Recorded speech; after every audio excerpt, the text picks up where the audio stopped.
Economic systems are how societies create wealth, distribute that wealth, and provide for the general welfare of citizens through government services, programs, and trade. Over time, nations experimented with a variety of systems. Early systems including trade and barter, where trade partners exchanged excess goods for scarce goods. Not all that long ago did a society attempt to force upon the world a system that combined economic and government policies focused on central planning and isolationism. Failed miserably and impoverished millions. Communism called for government to centrally determine what society needed, how much each person or household needed, and control all avenues of production and distribution. While China still implements communism as a political model, there is no nation using the system as its economic system. Many of the former Soviet Union suffered greatly under the failed long-term experiment.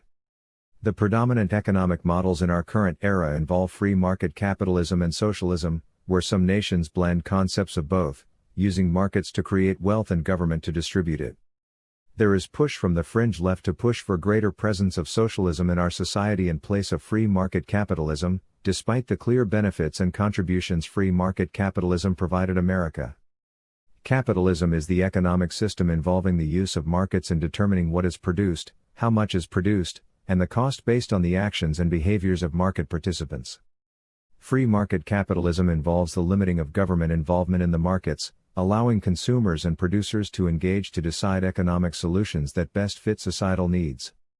In its purest form, free market capitalism allows consumers to purchase bundles of goods and services they want at prices they can afford.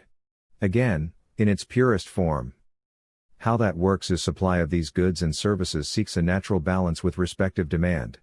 The price fluctuates to alter either supply or demand. For instance, if there was a greater supply of smartphones than respective demand, the market price would drop to attract more consumers to purchase existing inventory. Likewise, increases in market price attracts producers to the market in order to satisfy excess demand not being served under prior production. Each new consumer is willing to pay more to ensure attainment of product or service. In theory, each transaction provides both consumer and producer with their best possible outcome. The agreed upon price is one the consumer is willing and able to pay and one the producer is willing and able to sell at. Market prices are variant since people are willing and able to pay different prices and producers have different cost structures. Each come in and out of markets at different times for differing reasons. External factors like public policy, environmental factors, and market shocks can impact the market agreements. Both, consumers and producers weigh related costs to readjust the price they are willing to participate at. The American economy is not purely free markets. Governments exert influence on market prices, available products, and distribution and production methods. Free market capitalism is regarded as a wealth creator and major factor in the reduction in global poverty, creating market exchanges that help lift communities over time. A concern regarding free market capitalism is the differing levels of compensation that creates income inequality to the point government needs to assist those at the lower end. Free market capitalism fosters an environment of competition and innovation.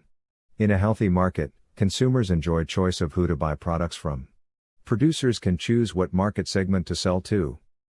People or producers not able to innovate or at least adapt to changing market trend will struggle.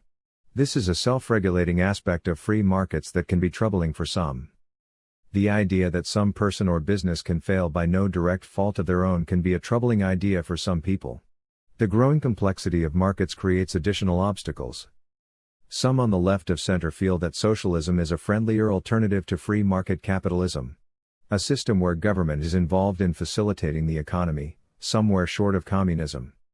Socialism is not a novel idea.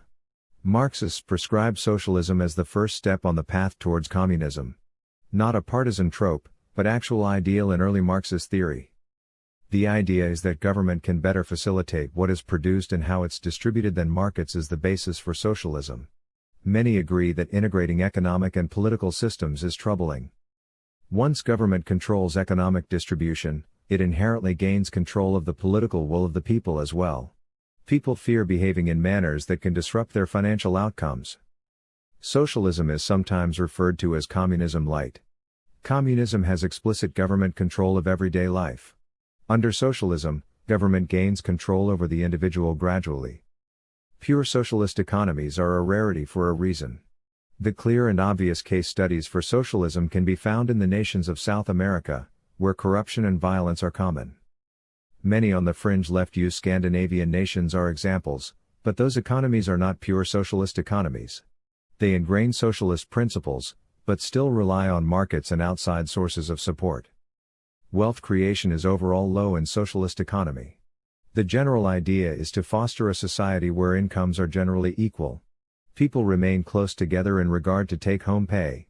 The problem many socialist policymakers experience is the reality that people do not wish to be compensated equally. People will find a way to alter their experience with the system to improve their outcomes. In socialist economies, corruption is rampant, and the wealthy are typically government officials or people with close government ties, who can accept bribes for services or gain benefits not afforded equally. The corruption is usually followed by strong use of force and political transitions to dictatorships. After leaders run out of wealth to redistribute, force is used to control the masses. Another way to alter outcomes is to manipulate inputs. If a person realizes compensation is fixed, that individual can make sure production is less than others to make it more profitable per level of output. Many of the market issues faced in the United States is a direct result of public policy, which creates market inefficiencies. Over time, policies can create alter market power, harming consumers.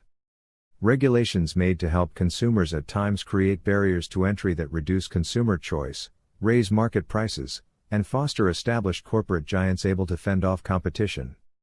There is a need for government regulation, but frequent review and reform is needed to avoid policy externalities that harm consumers. Policymakers rarely want to see their programs modified. There are issues with corporatism, where corporate giants can enjoy great level of market power and restrict competition. Policymakers must ensure competition exists and monopolies are a rarity. Socialism provides false hope and long-term pain. Despite the ills, free market capitalism is the better option.